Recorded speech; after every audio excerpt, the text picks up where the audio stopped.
Hi, it's Bren. We're going to do things by Bren again today. We are with Craig Stanland, and he has a great story of success. And remember, when I say success, it's not always about money or the house or the car or the job. It is a mindset. It is a mindset of change and happiness. And he fits this. He fits my definition of success. So, Craig, tell us a little bit about your background, how much time you spent incarcerated, and then this wonderful book you have and what you're doing right now to promote change. Brenda, thank you so much for having me on. And I love that introduction. And I'd love to, after I give a little bit about myself, I'd love to go into that idea of success and what that means, because I think we could have a very rich conversation about that. Absolutely. Because there's so much in that. So my name is Craig Stanland. I live in Brooklyn, New York, and I was a senior account executive for a major technology firm. And I committed fraud against our partner company and was arrested by the FBI, sentenced to 2 years of federal prison and 3 years of supervised release. Was also ordered to pay restitution. Mm-hmm. I basically lost everything. I lost everything because of the choices that I made. I lost my homes, my cars.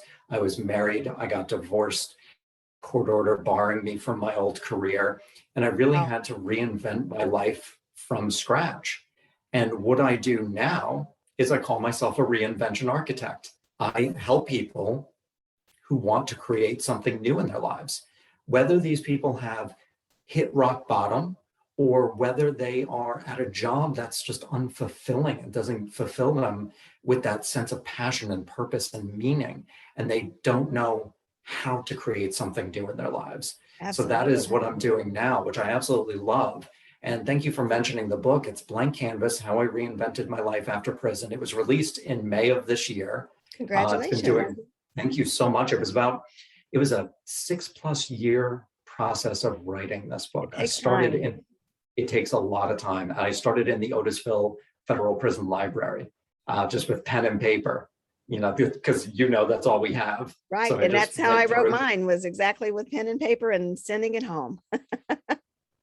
Oh, funny. So you sent yours home. So I started in prison with those notebooks. And this is kind of funny. I mean, I had journal after journal, those black and white composition notebooks from high school and college. Mm-hmm. That's what I used to buy from commissary. And that's what I used. And I had a ton of those. And when I would run out of paper, if I ran out of, I finished a journal before the next commissary, I didn't have another notebook, I just took printer paper. So I had blank sheets of paper that I would write on. And I thought I was being really smart. I numbered them, but I didn't know which two went with which one. I didn't know which. It's a miracle that this book came to fruition because of its horrible beginnings. It was meant to be. So I've got the book out. I'm a TEDx speaker. I speak very openly about how far I went to rock bottom and some lessons that I learned from that and how I really connected with my worth and my value. And so that's really what I'm doing now. And, I don't make what I used to make, but I've never been happier. And I think that circles right back to. Yes. Because along with the money comes more bills, busyness, things that it just kind of creeps up on you, and it's not always satisfying. Well, I think what's so interesting about that is I think it's a little bit family pressure, society pressure, the idea of climbing this giant professional mountain.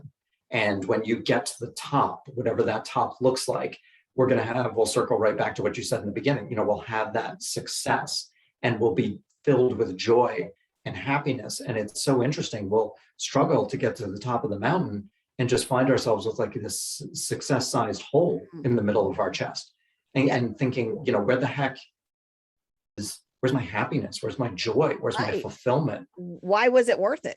Yeah. Why was it worth it? And then what I did and what a lot of my clients experience, and I know a lot of people struggle with, is you work so hard to get to the top of the mountain.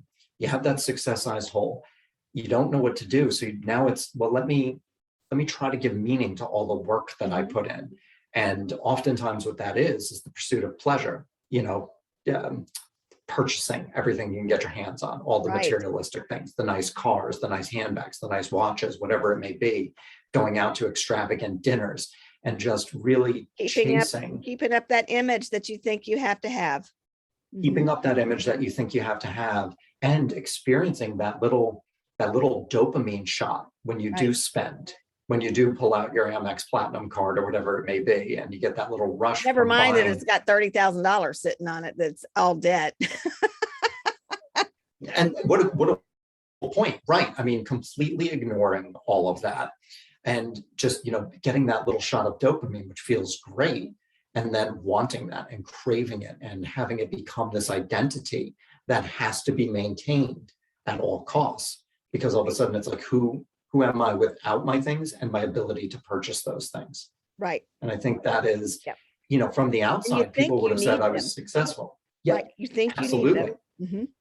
You absolutely. I mean, that's what happened to me. I thought I needed them. I thought that's who I was and how I was supposed to show up in the world, was the guy who went out for outrageous dinners, drove nice cars, wore 5-figure watches.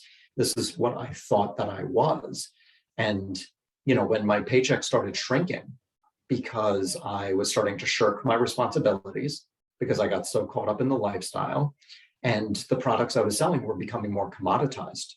Right. So the margins were shrinking and my paychecks were shrinking. So it was really an intersection of two unfortunate events for my paycheck. But now my identity is getting threatened. Yes. So I had to figure out a way. And obviously I chose probably the worst way to do it.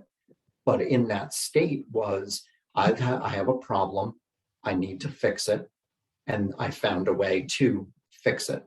You're looking for temporary solutions and not looking at the long-term effects of what you've done at the time you do it. Yes. It was, yes, absolutely short-term, kind of kicking the can just a few feet in front of me, always just kind of kicking the can just a little bit further and not looking in the distance. Right. Absolutely. Which is something now that I don't sacrifice the long-term peace of mind for that short-term hit. I would rather be uncomfortable in the short term, knowing that in the long term, the payoff is outstanding. Yes. And that's the way we need to look at every situation. We tend to want instant gratification on everything we do. And our younger generation now, it's expected. They want, when I grew up, I didn't have cell phones. I didn't have pagers. You had a house phone that had a cord on it. Cordless phones maybe came out when I was a teenager. There was no internet and nothing was instant. You had to wait till somebody got home to reach them on the phone, and you didn't know where they were until they got home if they weren't where they said they were supposed to be. And now everything's at their fingertips. So, and at our fingertips, that we expect an answer right now. We expect payment right now. We expect everything to be done. And it doesn't give anybody time to think a process through before we act. It really doesn't. And I'm not going to get it right, but that just made me think of one of my favorite Viktor Frankl quotes. But it's in between stimulus and response, there is a space. And within that space is our freedom to grow. It's something like that. And I really love that. And it's the taking that step back, knowing, it's so easy to get caught up in because of our phones and just what we're programmed and conditioned for now. But to step back and say, I don't need to respond to that text immediately. I don't need to respond to that email immediately. These are very small things, but really taking a step back and learning how to live out of a place of discernment. Yes. I tell people to put that phone down when you're in a meeting. Oh, absolutely. I mean, put the phone away because you're not paying attention. And it's also, it's very rude to do to somebody. Have you ever heard of the speaker, Simon Sinek? Yes, I have. I love his work. And he tells this really great story where he and his friend were out to dinner and they could tell that there was a first date going on at the table next to them. And the woman was very disinterested. And she got up to use the restroom. And Simon leaned over and he goes, hey, try putting your phone in your pocket, not on the table. Yeah. And so the guy did this, and all of a sudden the date took a totally different turn. Because really in those meetings, his attention. Right. It's basically when we put our phone, whether it's at a meeting or with family or on a date or whatever we're doing, if we put the phone in front of the person, we're saying that little piece of technology is more It's important more than you. important, right? That text message, and regardless, it doesn't matter who you're texting or what you're looking at, it does become the priority at the time over who you're with. And we all struggle with that. It is a struggle. It absolutely is. It totally So is. tell me about your experience in prison. I was very fortunate Hmm. to a camp. I went to a camp, so my safety was never a concern. That's good. I met some of the most interesting people that I could know. I made very good friends. I established a routine very quickly, which is extremely important in prison. The landscaping at Otisville Prison is actually quite nice to look at, to be honest. We had a Good. deer, we had some feral cats that we would feed. We had a goose that had a broken wing that I would feed food from the kitchen. I worked in the kitchen. Hmm. The prison itself was actually okay. My struggle was the mental prison. Yes. That was my biggest enemy, was the fact that I knew what I was doing was wrong. And when I hit the send button to initiate the fraud, my heart spoke up and it said, stop, don't do this. This is not the way. Right. And I ignored that voice. And my fraud went on for about 10. And by the way, tomorrow is an interesting anniversary. It is the day that I got arrested, October 1st, 2013. So tomorrow is the 8-year anniversary of that. But there's just the shame that I experienced and the pain that I caused my wife at the time, and just the disruption for my family. Right. The shame was so much that it led to suicide ideation. Right. And that's why I asked you, tell me about your prison experience, because, incarceration, people think of being behind the wall, behind bars. And even if you weren't in prison, your mind can be incarcerated at so many different levels that opens up the thought process for things just like that. Absolutely. Absolutely. It is I like to say that we are the architects, the foremen, and the construction crew of our mental prisons. Yes. Yes. Because it's all within us and we're the ones constructing them. It took me to realize this, but since we're the ones that constructed them, we also have the keys and we can walk out of them, but it takes a lot of work to do that. So, I love making sure that people understand that my physical prison experience, although even though it was a camp, it was the best. It's still prison. I think people think of, the country club and that things are, cushy and easy. It's still prison. There were some COs that treated us nicely. There were some that treated us as subhuman. Right. There were some prison officials, same thing. I had a run-in with the camp administrator where he said some tremendously awful things. And I mean, that you would think that another human would never say to another human. You would hope that they wouldn't say that. So it's still prison, but really it was that mental prison is where I really suffered the most. That was very challenging. What brought you out of it? I was really fortunate, and I'll rewind a little bit. The ideation got to this point where my brain had created this short film of what my suicide would look like. Oh my. And it would play it. It was putting a pistol in my mouth and squeezing the trigger. It was much more detailed than just that. I won't go into. Of course, you don't have access to a pistol in prison, but still the thought is there. The action, what you go through is still there. It was planning for when I got out. Oh, actually, it was the plan for when I got out. So it would play this short film in the beginning, just a couple of times, but then it started playing it more and more and more. And it was just all of a sudden, it was every single day, every single second for 4 months straight. I couldn't escape it. It just became this pathway that I could not escape. And it got to the point where I could actually feel the coldness of the gun.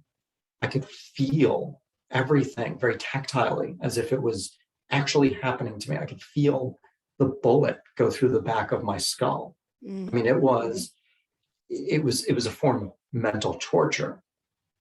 And obviously I couldn't tell anybody. Can't No, mention suicide in prison. no, Can't- you'll get put in solitaire with 24-hour watches and no contact with people. Yeah, it would be miserable.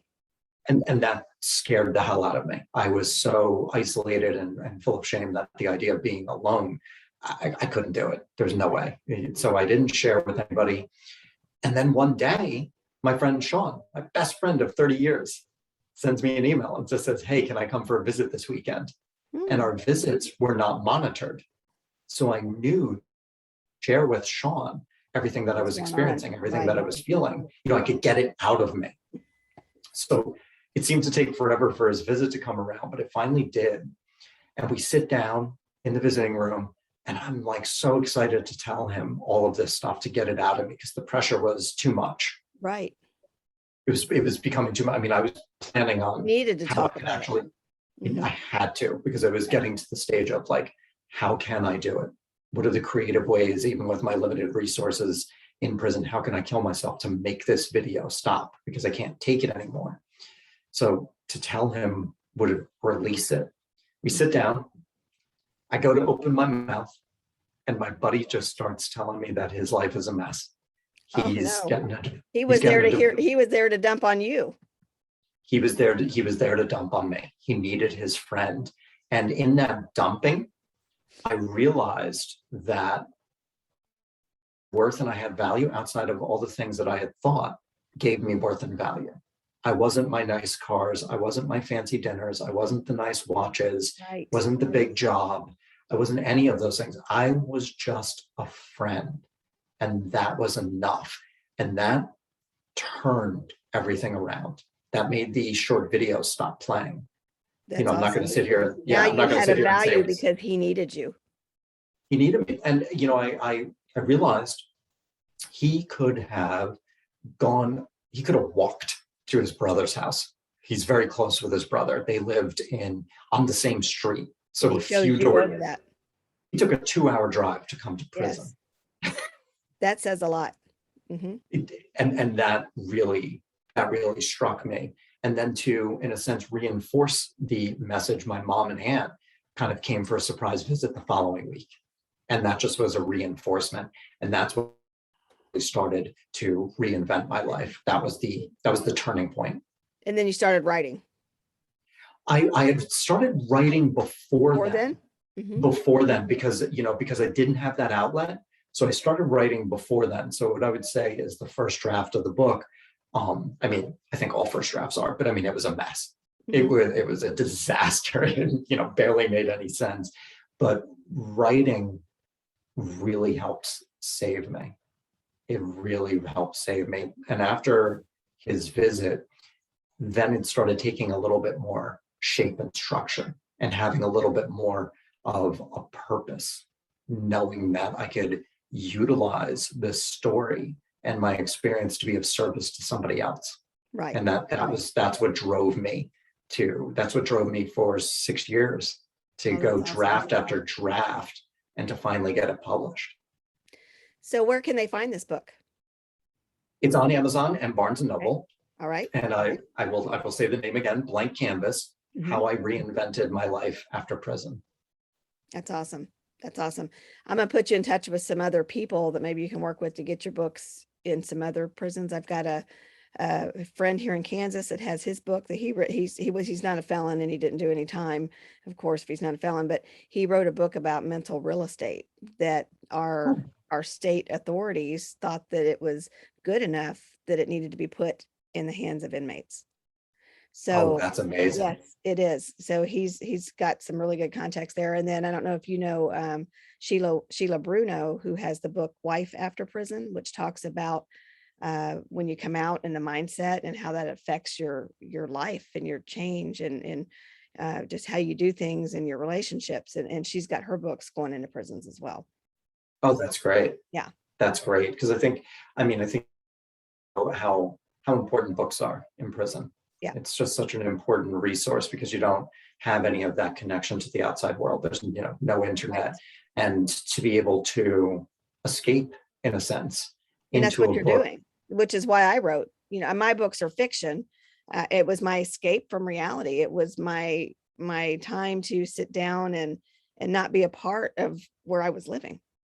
Oh, So, that's beautiful. and I tell people your books that you read, especially when you're in prison, it's like your own personal movie. They really are. And some of the books that I read in prison, I still, Man's Search for Meaning, Viktor Frankl, I reread that every year. Since prison, it's been 7 years. I just finished my yearly reread of it. I just feel at some point throughout the year, I'll feel a calling to a Yes, bunch of books, and I'll grab it off the shelf, and I know it's just time to read it. absolutely. I don't read as And much as it's I something did. new. Right. I don't read as much as I did, but I do read, and I tend to um, look at what I do with my time differently now than what it was before, and, How do you view your time now as compared to you know, before? I view it, it's important. Not that it wasn't important before, but it was more about, I got to go to work and I got to get more clients and I got to do this and I got to do that. And oh, I have a basketball game with my kid tonight, instead of, wow, I got a game to go watch my kid tonight. And then work becomes secondary. So I've rearranged that priority of what needs to come first. And when you're taken out of that situation where you're not with your family, you really value the time that you do have, because you can't make it up. And you got to come out and you got to rebuild that trust and those relationships. And you're broken, they're broken, it's broken. And now you're going to step right back into it. And you got to figure out a way to make it work. And the way that I made it work was to make sure that my family was the priority before anything else. So I didn't come out trying to go back into the same field or trying to get that massive job or anything like that. I came out and focused on rebuilding those relationships first. And I was very fortunate because my husband worked. I didn't have to go find a job, but I was able to work. I was always the one working before. So that was a different thing there, but I let that be. I let the situation be where it was. And I didn't try to change that. I didn't try to control that. And I just tried to focus on each relationship with my kids, with my parents, with my husband, with people that I had wronged. I tried to go make amends. If they didn't want to see me, that was okay. But at least I tried. And that door was always going to be open. Some people did, some people didn't. But that's what I worked on for about the first year and a half I was out. I think absolutely brilliant. And I did something very similar. I was fortunate to get a job at a gym after prison. Yeah. I was making $12 an hour working the front The desk. pay's not going to at be a good gym. coming out. Pay's not going to be good coming out, but I was so grateful to have the job. After Otisville, I went to the Brooklyn Halfway House, which, that is, you're in general population there. Yes. And I hated the halfway house. Not It's for that reason. completely different than the camp. I didn't like the staff. I didn't like the frenetic energy of it. It just had a really bad vibe. It's just an extension of prison is all it is. It really is. So to have this job and to be able to leave was brilliant. Yeah. Even if it was making $12 an hour. But that job, it eventually turned into being the general manager of the gym, then making a pretty good salary, enough so that I could live in Brooklyn and work in Manhattan, which are not the cheapest places in the world. But that ability to have this job that didn't eat up a lot of bandwidth, that I think was so important. So I could do everything that you were just talking about there. Absolutely. Kind of do that inner work. There were a couple of times where I went on interviews. I tried getting back into the corporate world. I was like, oh, this is what I know to do. And it just seemed like the comfortable thing to do. None of them worked out. I'm so glad I didn't. I had somebody tell me that I didn't need to go back into the corporate world because it was going to be like cocaine to me. Wow. And although, of course, you're always in denial when you hear things like that, then I was like, whatever. But he was absolutely right. He was absolutely right. And I have to think about that. What are my motives before I go in to do, the thought process is, oh, I could go do this, or wouldn't that be nice, or whatever. But I have to think of what are your true motives? And then is it going to make you happy? And if you can't answer those, then you probably don't need to do it. I love that. Thank you for that. And I had a moment at the gym. I became friendly with the members, and one of them, found out about my story, knew the history, but also knew my sales background. And he says, I have a job for you at my company. Hmm. It's 175 base salary with Wow. 175 commission. So 350, right off the bat. I said, wow, that's great. I mean, that would be amazing. I said, but can I think about it? And he said, of course, give it all the time that you want.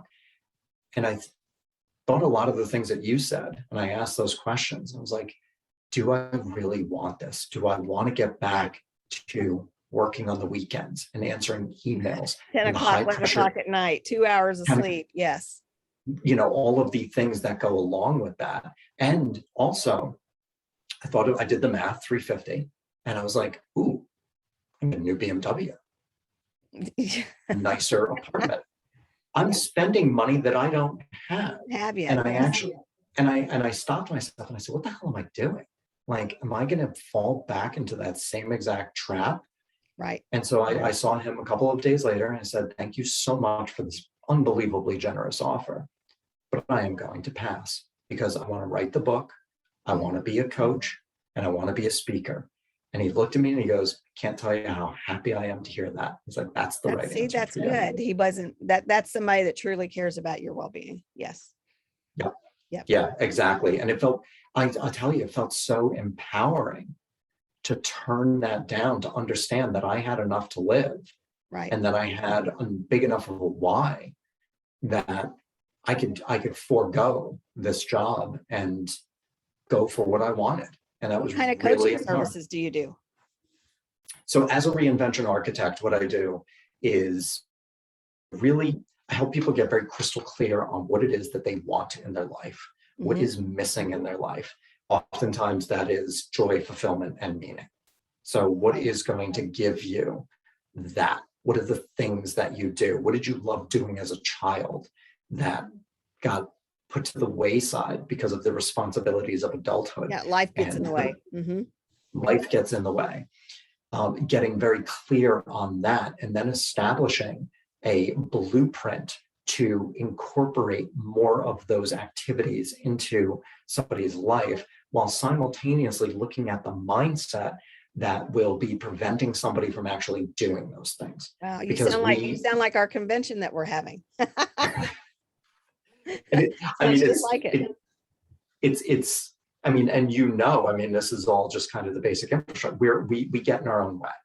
There's really nobody that's keeping us from creating that we want to create. It's that fear and that doubt. So working through identifying all of those limiting beliefs, identifying those fears, seeing them for what they are, and establishing an architecture to move through them, to unwind those limiting beliefs, and to take steps forward to creating something new in your life. So everybody is obviously, they're unique. I don't have a set program.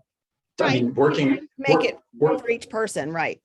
Yeah, working with me is a set thing. It's a 6-month commitment. That's the only real structure to it. That and our calls and our interaction in between, that has structure to it. But the calls themselves and the work that we do, we're all unique. I'm not going to try to, shove somebody into I'm not putting a round peg into a square hole. Right. I have to think about things before I act, or before I would act and then think about how to fix it. So when you're talking through with other people, one of the things that when I tell them I've done time, it's like a jaw drop, because it's, well, you don't look like somebody that, or you don't act like somebody that. I said, well, I was in Orange just like everybody else. I committed crimes that just like the other people I was there with, but I don't ever want to go back. But it's the best thing that ever happened to me, because I was able to focus on where I needed to change. And I was able to implement those changes to become who I needed to be and make it stick, not just, a quick fix. And when I first got out, people tend to, you don't want to go anywhere because you're embarrassed, people are going to see you, and you think the whole world's against you. And in reality, it's just a small group of people that are going to be negative. But when you get that word out there, they can't hurt you anymore because you're already speaking about it. You're already ahead of it. So they can't bring that up and use it against you. And, the first time I spoke, I had attended a church for 20 years. And me and one of the people that ended up in custody for, I went to that church, and it ended up a big rift. So I started going to this other place, and after I got arrested and did almost 4 years, I came back out and started going back. And I told the pastor where I'd been and what was going on. And believe it or not, he didn't know. And instead of condemning me for it, he said, would you come speak about it? Would you come speak about it? Because the change was real. It wasn't about what I did and doing time. It was what time did to me. It was about that change. And when you are going forward and you are making that commitment to change, then what people say or what they think really doesn't matter. It really doesn't matter. I love that. Mhm. I absolutely love that. That was articulated in a beautiful way. And I think that is something that so many people who the formerly incarcerated struggle with. Yes, And they do. And it touches upon what we were just, I feel like it touches upon what we were just talking about, how we could have tried to get back into our old life and back into the corporate Right. world, but instead chose to do that inner work. And what I always like to say is I had to go in before I could go out. Oh, yes. I had to Absolutely. process all my stuff before I threw myself back into the world. And I've gotten to the point now, through forgiveness, and I think you probably will connect with that a Yes. tremendous amount. Even if But people don't forgive you, you can still forgive them, and you can forgive yourself. that was the big one for me, was forgiving myself for, all that shame, but forgiving myself and accepting myself and no longer judging myself. And I feel that when I share my people, because I have forgiven myself, because I have released that shame, and because I don't judge myself, I don't open the window for somebody to judge me. Exactly. Because I'm no longer judging And myself. I also pick and choose who's in my life. Oh, very selectively, I right? don't just let anybody be a part of my life anymore, not in my circle anyways, because I'm not going to waste time on people that really don't value me. And a yes. relationship is a two-way street. And if it's always one way, then it's not something. Move on to the people who really want to be with you and that love you and care about you. And, I wasn't about that before. I was trying to make everybody happy, and you can't do that. You just can't do that. You can't do that. And I actually put up a post on LinkedIn today. I was talking about the book, and I think this ties in nicely. It's just thinking of art.